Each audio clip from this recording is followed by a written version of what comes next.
최순실 국정농단이라고 하죠. 우리가 지금 큰 홍역을 치르고 있는데 그 일을 계기로 촛불 집회가 이렇게 일어나게 될 때 저는 촛불 집회에 참여하는 성도들을 막지 않았습니다. 우리 그리스도인들도 어떤 정치적인 의견을 발표할 수 있는 다양한 방법이 있다고 믿었기 때문입니다. 그러나 한 가지 조심해야 될 것은 우리가 분노의 영에 사로잡히지는 말아야 한다. 그래서 잘 영적인 분별을 하셔야 한다고 설교 때 말씀을 드렸었는데 어느 인터넷 매체에서 그걸 유기성 목사가 촛불 집회 가는 사람은 분노의 영에 사로잡힌 사람이다 이렇게 기사를 써버렸어요. 그래서 제가 얼마나 공격을 많이 받았는지 모릅니다. 지금도 그렇게 생각하는 사람들이 있는 것 같아요. 저는 우리 그리스도인들이 촛불 집회에 참여하거나 그런 의사 표현을 하는 것을 결코 반대하지 않습니다. 단 하나 성경이 분명히 말씀하기를 에베소서 4장 26절에 분을 내어도 죄를 짓지 말며 해가 지도록 분을 품지 말고 마귀에게 틈을 주지 말라.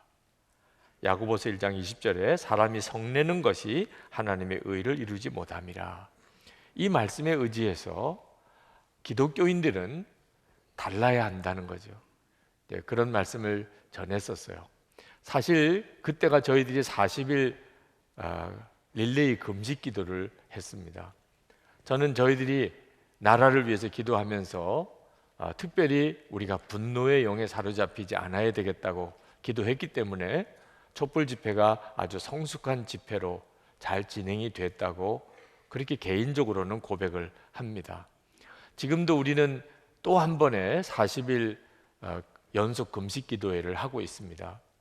이유는 촛불과 태극기 집회로 국민의 마음이 많이 갈라져 있고 대통령을 이제 뽑아야 되는 일로 인해서 우리 안에 이 분노 조절이 잘 안 되는 문제들이 우리에게는 심각한 현실이기 때문에 기도하고 있는 겁니다. 하나님이 우리 국민의 마음을 하나로 잘 모아주시고 그리고 이 어려움을 극복해 나갈 지도자를 세워주실 거라고 믿습니다. 여러분들이 그 일을 위해서 꼭 기도해 주시기 바랍니다. 아마 여러분들 중에 거의 대부분이 다 세상 살아가면서 악한 세상, 악한 사람들로 인해서 어려움을 다 경험해 보셨을 겁니다. 얼마나 힘드셨어요. 그랬던 우리들이기 때문에 이 시편 기자가 94편 3절 4절에서 이렇게 말하는 것이 우리에게는 전혀 낯설지 않습니다. 주님, 악한 자들이 언제까지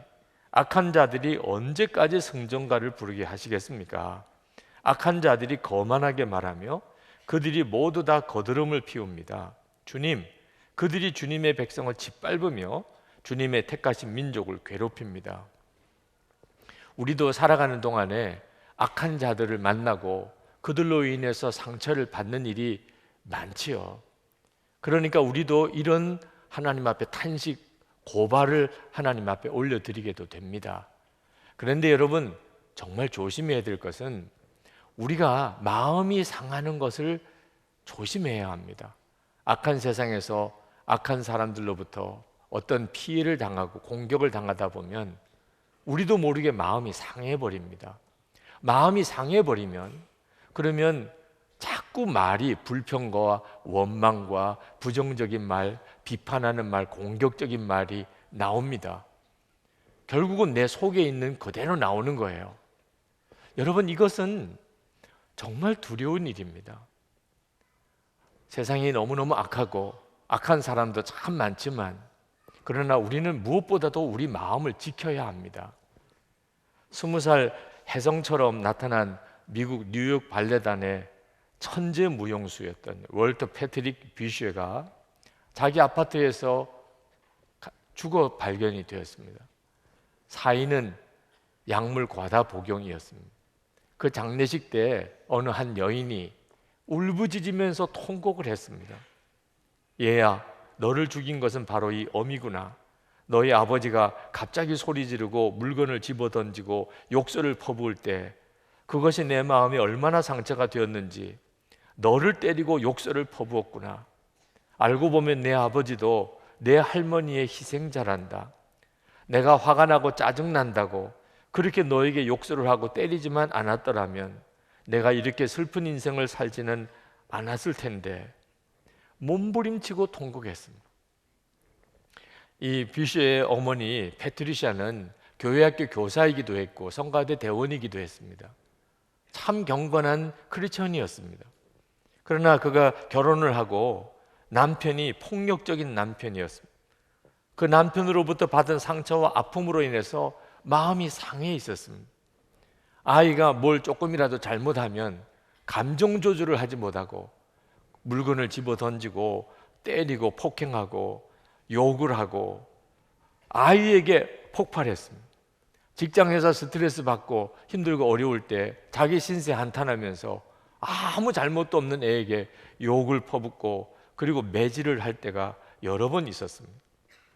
따뜻한 사랑을 엄마로부터 기대했던 이 아들은 그 상처를 어떻게 할 수가 없었어요. 약물을 의지하지 않고는 살아갈 수가 없는 아이가 됐던 거죠. 여러분, 때때로 우리 모두가 다 악한 세상의 희생자입니다만 그러나 우리 마음이 상해지는 것을 그냥 내버려 두면 안 됩니다. 이것을 악한 세상 탓만 하면 안 됩니다. 우리는 하나님을 믿는 사람이에요. 하나님을 믿는 사람은 악한 세상에서 상처를 받아도 대처하는 것이 달라야 합니다. 시편 기자는 담대하게 이렇게 선언합니다. 1절 말씀에 주님은 복수하시는 하나님이십니다. 좀 충격적인 표현이에요. 하나님을 복수하는 하나님이라는 표현은 흔히 나오는 표현이 아닙니다. 그러나 이 표현은 무슨 뜻인지를 알아야 하는 겁니다. 복수는 우리가 하는 게 아니라는 겁니다. 하나님이 해주시는 거라는 거예요. 내가 피해를 받아도 이것을 갚아주실 분, 심판하실 분은 하나님이시라는 겁니다. 그래서 2절 말씀에 세상을 심판하시는 주님이라고 그렇게 말한 겁니다. 여러분, 우리도 지금 우리 사회에서 누구로부터 어떤 피해를 당하면 여러분이 복수합니까? 우리가 할 일은 신고하는 것, 고발하는 것밖에 없습니다. 그러면 사법기관에서 그 모든 절차로 사법 처리를 하는 거죠. 우리는 그 사법기관에 맡기는 거죠. 여러분이 만약에 스스로 안갚음을 하고 복수를 한다면 여러분도 처벌을 받게 됩니다. 우리가 하나님을 믿으면 똑같은 거예요. 우리가 상처를 받았고 우리가 손해를 입었습니다. 우리가 갚는 거 아니에요. 복수는 하나님이 하시는, 심판은 하나님이 하시는 것. 하나님께 그 사실을 올려드리면 그것으로 하나님이 책임져 주신다는 것. 우리가 이 믿음을 가지면 그러면 우리 스스로가 마음이 상하지 않습니다.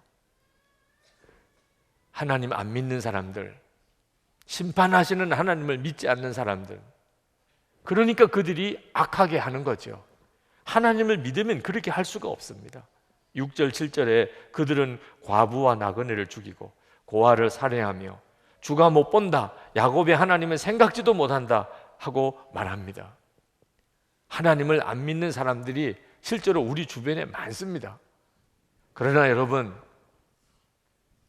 악한 일을 하는 그 사람들만 하나님을 안 믿는 게 아니고 악한 자 탓만 하는 우리들도 때때로 하나님을 안 믿을 때가 있다는 것을 명심해야 합니다. 악한 자 탓만 하고 늘 불평하고 원망하고 비난하고 탄식하고, 그는 그가 하나님을 실제로는 안 믿고 있다는 뜻이죠. 시편 기자는 하나님을 믿지 않는 사람을 미련한 자, 어리석은 자라고 말했습니다. 8절에 백성 가운데서 미련한 자들아 생각해 보아라. 어리석은 자들아 너희는 언제나 슬기로워지겠느냐. 하나님을 안 믿는 사람이 왜 미련합니까? 9절 말씀에 보면 귀를 지어주신 분이 들을 수 없겠느냐. 여러분, 이 여러분의 귀를 누가 지어주었죠? 하나님의 작품입니다. 하나님이 우리에게 들을 귀를 지어주셨다면 하나님이 우리의 말을 못 들으시겠습니까? 우리의 마음의 내면의 근심까지도 하나님은 다 듣고 계십니다. 이스라엘 백성들이 남자아이들이 막 죽어갈 때 애굽에서 그 울부짖음을 하나님이 들으셨다 그랬어요. 아벨이 죽었을 때 아벨의 핏소리를 하나님이 들으셨다 그랬어요. 하나님이 다 들으십니다. 여러분들이 지금 겪고 있는 어려운 일, 억울한 일, 피해, 고통, 탄식, 신음, 하나님 다 들으십니다. 9절 하반절에 눈을 빚으신 분이 볼 수 없겠느냐? 여러분의 눈을 누가 만드셨습니까? 하나님이 만드셨습니다. 기가 막힌 작품이죠. 눈을 만드신 하나님이 볼 수 없겠습니까? 다 보고 계십니다. 여러분이 실제로 어떤 어려운 일을 당했는지, 어떤 억울한 일을 당했는지 다 보십니다. 이미 다 보셨습니다. 시편 139편 2절에 주께서 내가 안고 일어섬을 아시고 멀리서도 나의 생각을 밝히 하시오며 그렇게 말했습니다. 여러분이 이 사실을 정말 믿으면, 그러면 우리의 마음속에 세상의 악한 것 때문에 오는 상처가 녹아집니다. 하나님 다 알고 계시고 하나님 다 들으셨다. 여러분, 우리가 진짜 걱정해야 될 것은 악한 세상만 아닙니다. 악한 세상을 탓하는 우리 속에도 악한 것이 있다는 거예요. 그게 우리가 진짜 걱정해야 될 일입니다. 어떤 사람이 끊임없이 사회가 어떻고 교회가 어떻고 세상이 어떻고 세상의 악에 대해서 계속 비난하고 불평하는 이야기를 듣다 보다 못한 친구가 물었어요. 너 계속 들어보니까 세상 악하고 너 주변의 악한 것들에 대해서 그렇게 말을 많이 하는데 내 마음속에 있는 악에 대한 근심은 없느냐? 그 사람이 너무너무 당황해서 자기의 어떤 모순된 부끄러움을 발견한 것처럼 입을 다물어 버렸어요. 우리가 이것도 나쁘고 저것도 문제고 말을 하지만 내 속에는 그런 악이 없는가? 그 점이 중요해요. 악한 세상을 심판하시는 하나님께서 하나님의 자녀들을 꾸짖으실 때가 있습니다. 우리는 하나님께 세상의 악한 것을 고발하지만 때때로 하나님은 우리의 죄를 지적하실 때가 있습니다. 오늘도 여러분 예배드리러 오셔서 여러분의 마음속에 내가 이렇게 살면 안 되는데, 내가 너무 부끄러워, 이렇게 언제까지 내가 살아야지? 여러분 성령의 근심을 다 느끼고 계실 겁니다. 하나님은 하나님의 사랑하는 자의 죄를 꾸짖으십니다. 이건 두려운 일이에요. 하나님으로부터 우리의 죄를 지적당하고 책망받는 것은 두려운 일이에요. 그러나 생각을 바꿔보면 하나님으로부터 죄를 지적당하는 것은 펄쩍펄쩍 뛰고 감사할 일이기도 합니다. 저는 제가 뭘 잘못했을 때 하나님께서 실제로 제 뒤통수를 한 대 세게 때려주시면 좋겠어요. 그러면 제가 어떻게 더 타락할 수 있겠습니까?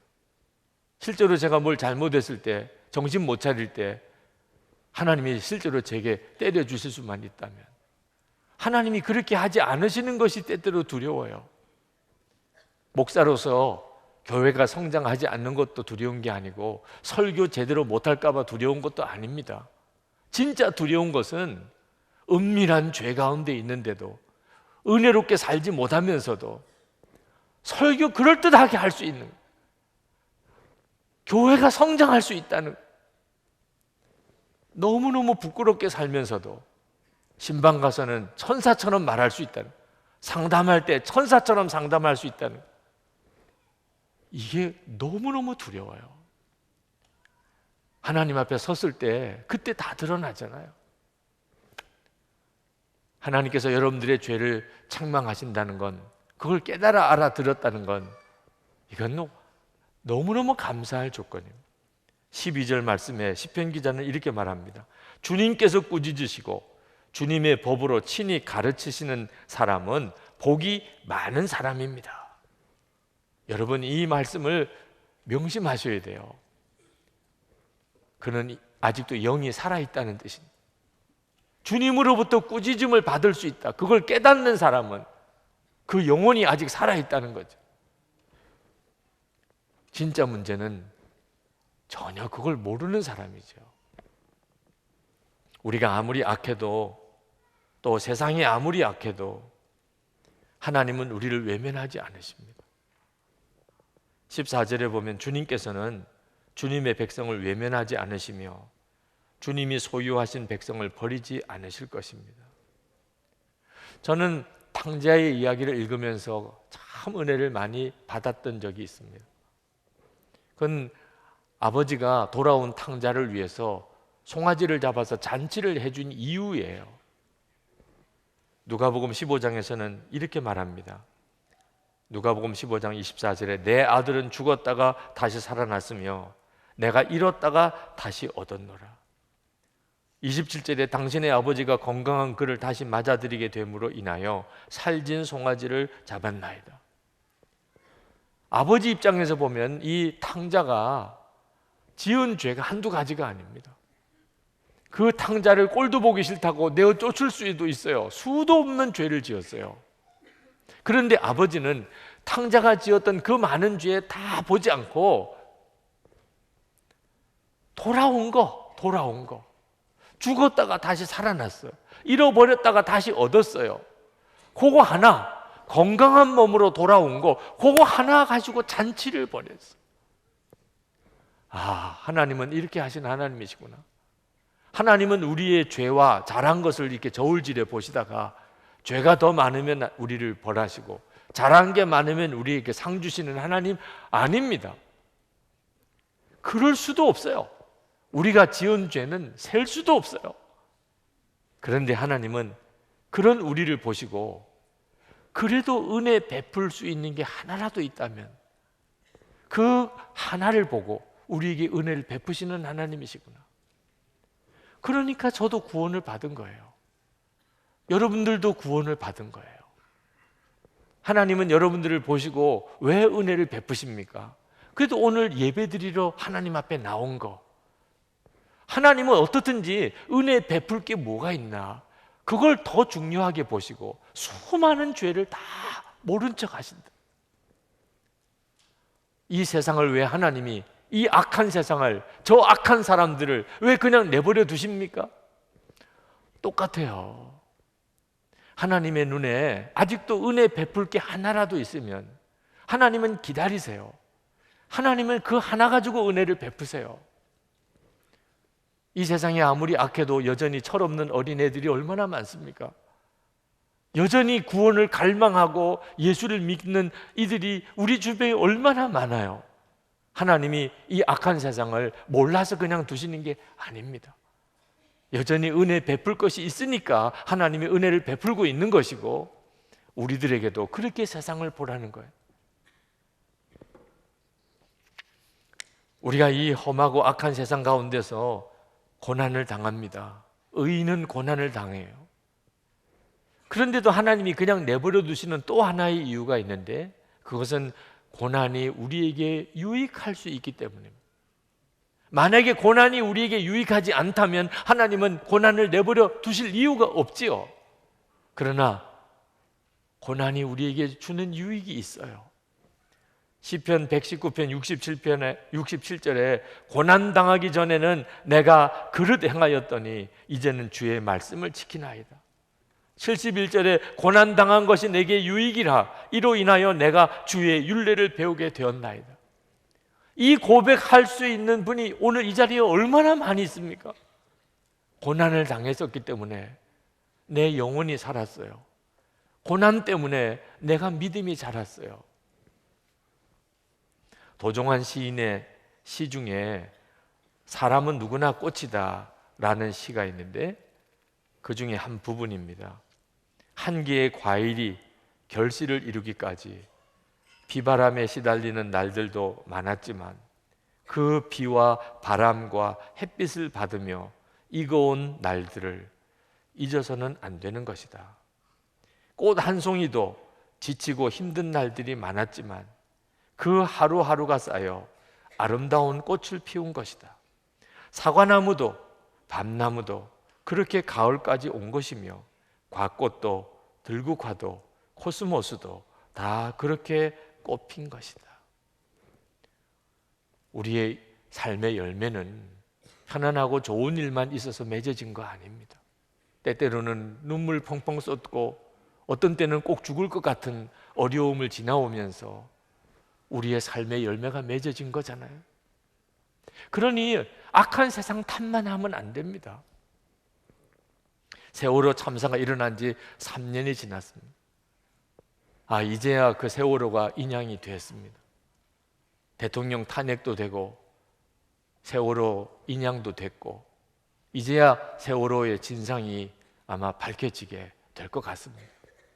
이걸 3년이나 걸린 것 자체가 안타까운 일이기도 합니다.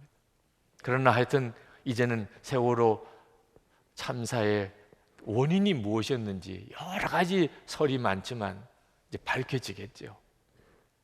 이렇게 오래 걸린 것도 참 안타깝지만 여러분, 한 가지 더 안타까운 게 있습니다. 세월호 참사 3년이 지났는데 우리 사회에, 우리 한국 교계의 지도자들은 얼마나 변했나 하는 겁니다. 세월호 참사 때 우리가 받은 충격이 뭡니까? 그 많은 아이들 죽은 것도 충격이지만 세월호 선장 아닙니까? 어쩌면 그렇게 무책임하고 어쩌면 그렇게 이기적이고 어쩌면 그렇게 어리석을 수 있습니까? 무능력의 극치잖아요. 그때 우리가 받은 충격이 그 한 사람이 아니고 우리 한국 사회 지도자가 다 이 모양이구나. 저는 한국 교회가 꼭 세월호 같고 그 세월호 선장이 꼭 나 같은 것 때문에 엄청난 충격을 받았어요. 이제 3년이 지났습니다. 그러면 한국 사회 지도자들이 이제는 바뀌었나요? 3년 동안 한국 교회 지도자들, 사회 지도자, 교계 지도자들이 변화됐나요? 그래야 되잖아요. 그래야 세월호 같은 일이 또 안 일어나잖아요. 그런데 변한 것 같지 않다는 느낌이 듭니다. 별로 변한 것 같지가 않아요. 정치, 사회 각계의 지도자들의 모습을 보면, 교회 지도자들의 모습을 보면 이게 도대체 얼마나 비참한 일입니까? 여러분, 어떻게 하면 지도자가 변하지요? 어떻게 하면 우리가 변할 수 있지요? 세월호 사건의 교훈은요, 우리 기독교인 모두에게 던지는 하나님의 경고예요. 변하지 않으면 똑같은 일이 또 벌어집니다. 한 번은 나라도 교회도 완전히 다 썩었어, 이런 생각이 들면서 크게 마음이 낙심이 되고 좌절했던 때가 있습니다. 그때는 나도 모르게 계속 말이 나오면 불평과 원망이고 비난이고 그랬었어요. 그런데 예수님께서 하신 말씀이 하나 생각이 났습니다. 너희는 세상의 빛이라. 그때 제 마음속에 받은 충격이 있었어요. 너희는 세상의 빛이라. 세상이 어둡다고 탓하기만 하느냐? 네가 빛인데, 아니 빛이 뭘 세상이 어둡다고 탓을 해? 너가 비추면 그러면 어둠이 다 사라지잖아. 제가 그때 예수 믿는 사람은 세상이 어둡다고 불평하고 원망하는 것도 죄가 될 수 있구나 하는 걸 깨달았어요. 내가 빛인데. 예수 믿는 사람은 분명히 주님은 세상의 빛이라고 했어요. 그러니 예수 믿는 사람이 제대로 예수를 믿으면 세상이 아무리 어둡고 악해도 아직 끝 아닙니다. 빛이 있어요, 빛이. 문제는 예수 믿는 사람이 진짜 빛이어야 하는 거죠. 예수 믿는 사람이 어떻게 예수 믿으면 빛이 될 수 있나요? 나는 죽고 예수로 산다, 명확해야죠. 주님은 포도나무고 나는 가지다, 이게 분명해야죠. 예수님은 내 안에 오셨고 내 주님이시고 내 왕이시다, 이게 분명해야죠. 항상 기쁘고 범사에 감사하고 원수도 사랑하고 고난을 축복이라고 여기고, 여러분, 이런 사람들, 세상 사람들이 보면 아무리 세상이 악하다 하더라도 위로도 받고 소망도 갖고 그리고 힘을 얻어요. 예수 믿는 사람은 우리가 있는 어느 곳에서든지 그 주변 사람들에게 희망이 되고 기쁨이 되고 그리고 빛이 되어야 돼요. 이게 하나님의 계획이에요. 세월호 사건을 겪으면서 우리가 진짜 예수 믿는 사람이어야 되겠다. 그래서 더욱 영성에게 써보자. 주님 24시간 주님 바라보는 자가 되어보시라고 했던 거죠. 시편 기자는 지금까지 하나님께서 자기를 붙잡아 주지 않았다면 자기는 이미 죽은 목숨이었다고 그렇게 말했습니다.